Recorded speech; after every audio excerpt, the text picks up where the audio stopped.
পশ্চিমবঙ্গের বাঁকুড়া জেলায় অবস্থিত ঐতিহ্যপূর্ণ মন্দির নগরী বিষ্ণুপুরে আজকে তোমাদের সবাইকে স্বাগত। সো বন্ধুরা, তোমরা যদি বিষ্ণুপুরের ট্যুর প্ল্যান করো বা ঘরে বসেই বিষ্ণুপুরের প্রাচীন মন্দিরগুলো দেখতে চাও, তাহলে এই ভিডিওটা তোমাদের জন্য মাস্ট ওয়াচ একটা ভিডিও।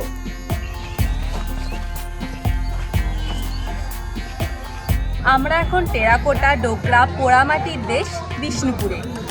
আজকে আমার ভিডিওতে মল্ল রাজাদের ঐতিহ্য ও মল্ল রাজত্বের উত্থান পতনের সাক্ষী এই বিষ্ণুপুরের ছোট বড় 20টিরও বেশি মন্দির তোমাদেরকে ঘুরে দেখাবো।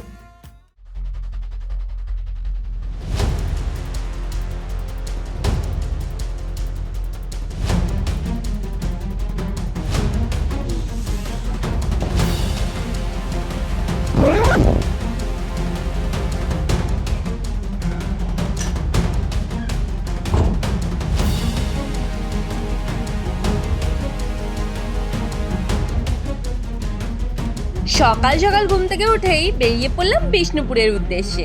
গন্তব্য 150 কিলোমিটার দূরে, পথে সময় লাগবে 5 ঘন্টা।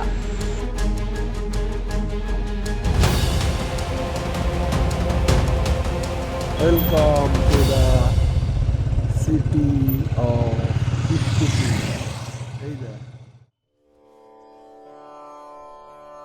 আমরা এখন টেরাকোটা, ডোকরা, পোড়ামাটির দেশ বিষ্ণুপুরে।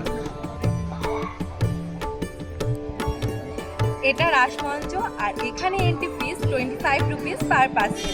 এই রাসমঞ্চের টিকিট দিয়ে আরও 2টি মন্দিরে ঢোকা যায়, শ্যামরাই মন্দির আর জোর বাংলা মন্দির। বাদবাকি মন্দিরগুলোর এন্ট্রি ফিস নেই। এই রাসমঞ্চটি ল্যাটেরাইট পাথরে নির্মিত একটি বর্গাকার ভিত্তিবেদির ওপর প্রতিষ্ঠিত। এটি মল্লরাজ বীর হাম্বির আনুমানিক 1600 খ্রিস্টাব্দে প্রতিষ্ঠা করেন। চুনসুরকির প্রলেপ দিয়ে গাঁথা এই মন্দিরটি পিরামিড আকৃতি। চূড়ার মূলে একটি করে দোচালা ও প্রতি কোণে একটি করে 4 চালা রয়েছে। মন্দিরের গায়ে টেরাকোটার কাজ আজ বিলীন, কিছু জায়গায় অস্পষ্ট ইতিহাসের কথা বলছে। এটা গুমঘর। এখানে মল্ল রাজত্বকালে আসামিদের আটকে রাখা হতো, তাদের জন্য থাকতো কড়া দণ্ড ব্যবস্থা। এটি শ্যামরাই মন্দির। এটি নির্মাণ করেন রাজা রঘুনাথ সিংহ। এই মন্দিরটির টেরাকোটার কাজ আজও অনেকটাই স্পষ্ট। এইখানে তোমরা রাধাকৃষ্ণের জীবন কাহিনী দেখতে পারবে।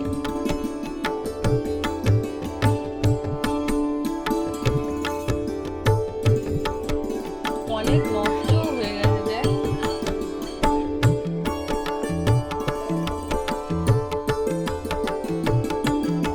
এটি কৃষ্ণ বলরাম মন্দির, রাস্তার ধারে অবহেলায় পড়ে রয়েছে। এটা রাধে শ্যাম মন্দির। চলো ভেতরটা ঘুরে আসি। এই যে মন্দিরটা দেখছো, এটা রাধে শ্যাম মন্দির। এই মন্দিরটি 1758 সালে মহারাজ চৈতন্য সিংহ নির্মাণ করেন।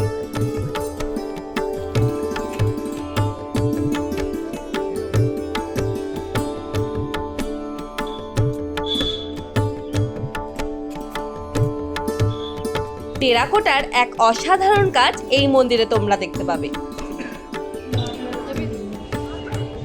এটি জোর বাংলা মন্দির। এর আরেক নাম কেষ্টরাই মন্দির। মল্লরাজ রঘুনাথ সিংহ 1655 খ্রিস্টাব্দে এটি নির্মাণ করেন। এটা জোর বাংলা মন্দির।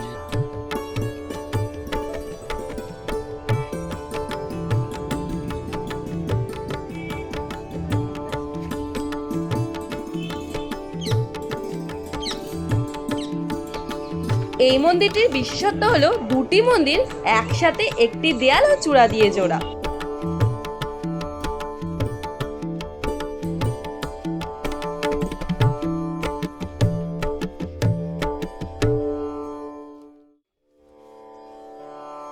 এটা পুরনো কেল্লার তরুণদ্বার। গড় দরজা। এটি ল্যাটেরাইট বা মাকড়া পাথর দিয়ে তৈরি পুরনো দুর্গের উত্তরমুখী দরজা। দ্বিতল এই গড় দরজার ভেতরে সৈন্যদের থাকার ব্যবস্থাও ছিল।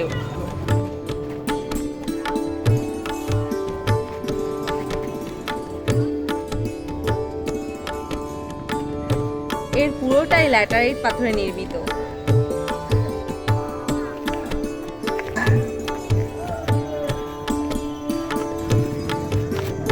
এটা বীর হাম্বির উদ্যান। এই যে মন্দিরটা তোমরা দেখছো, এটা লালজি মন্দির। 1658 সালে মল্লরাজ দ্বিতীয় বীরসিংহ এটি নির্মাণ করেন। This place is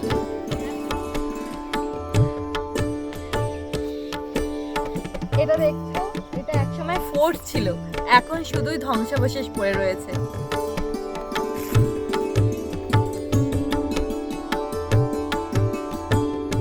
দূরেও কিছু কিছু টুকরো রয়েছে, এই যে একটা, ওই যে একটা।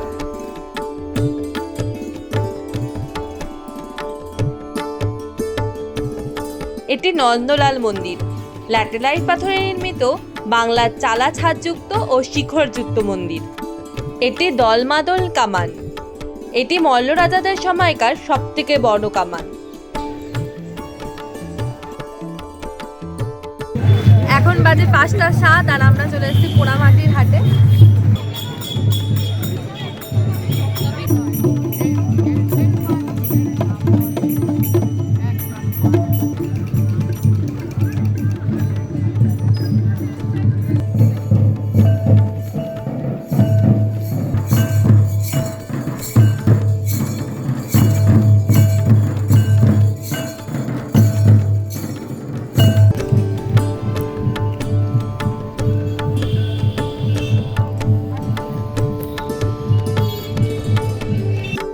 এটি ছিন্নমস্তা মায়ের মন্দির, দলমাদন কামানের একদম পাশেই এটি অবস্থিত।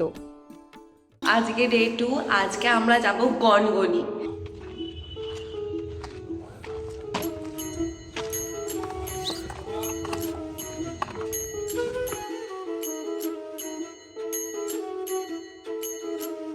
এই যে এটা দেখছো, এটা লাল বাঁধ। মল্ল রাজারা 7টি বাঁধ নির্মাণ করেন, তার মধ্যে এই লাল বাঁধ একটি। এটি খনন করে বানানো হয়েছিল। এই লাল বাঁধে নৌকা বিহারের ব্যবস্থা রয়েছে, জনপ্রতি মাত্র 30 টাকা। বাঁধের সামনে এরকম মঞ্চ করা আছে, যেখান দিয়ে তোমরা পুরো বাঁধটাকে দেখতে পারবে।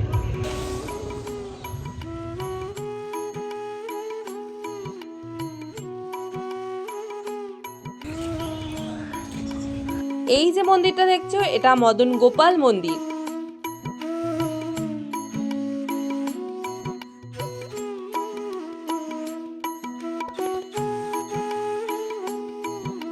এটা মদন মোহন মন্দির।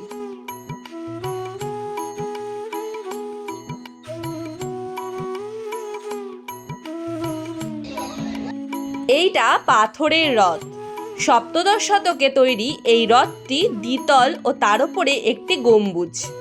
এই রথটা ল্যাটেরাইট পাথর দ্বারা নির্মিত, পুরোটাই কাঠের রথের আদলে তৈরি।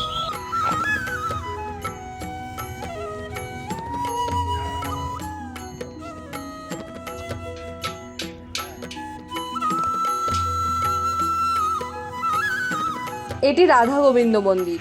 1729 খ্রিস্টাব্দে রাজা কৃষ্ণ সিংহের আমলে এটি তৈরি।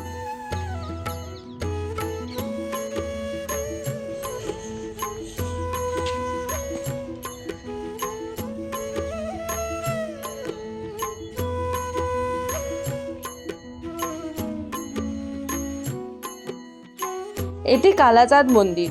1656 খ্রিস্টাব্দে নির্মিত মন্দিরগুলোর মধ্যে এটি একটি একরত্ন মন্দির। এর গায়ে এখনো সাদা পঙ্খের কাজ দেখা যায়।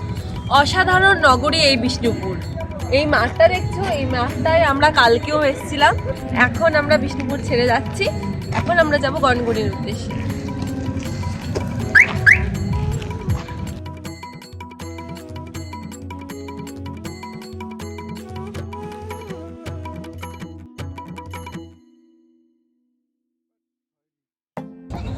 আমরা এই মুহূর্তে আছি গনগনি, বাংলার সবচেয়ে বড় গ্র্যান্ড ক্যানিয়ন।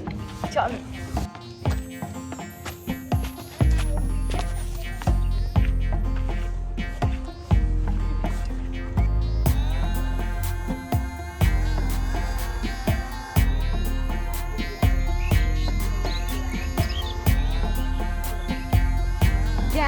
আমি যাইনি।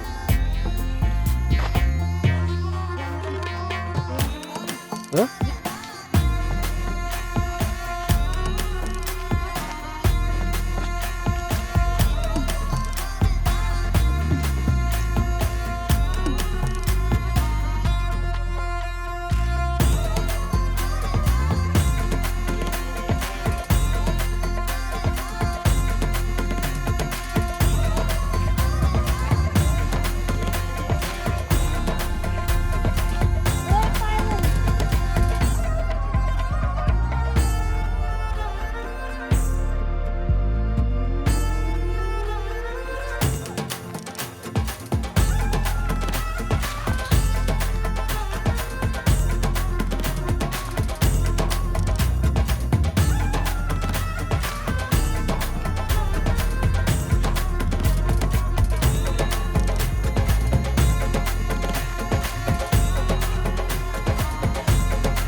আমাদের ট্যুর এখানেই শেষ। আমরা এখন বাড়ির পথে। তোমাদের যদি আমার আজকের বিষ্ণুপুর ভ্রমণ আর গনগনি ভ্রমণ ভালো লাগে তাহলে প্লিজ লাইক করো, শেয়ার, সাবস্ক্রাইব করতে কিন্তু একদম ভুলো না। তো আজকের মতো টাটা, দেখা হচ্ছে নেক্সট ভিডিওতে।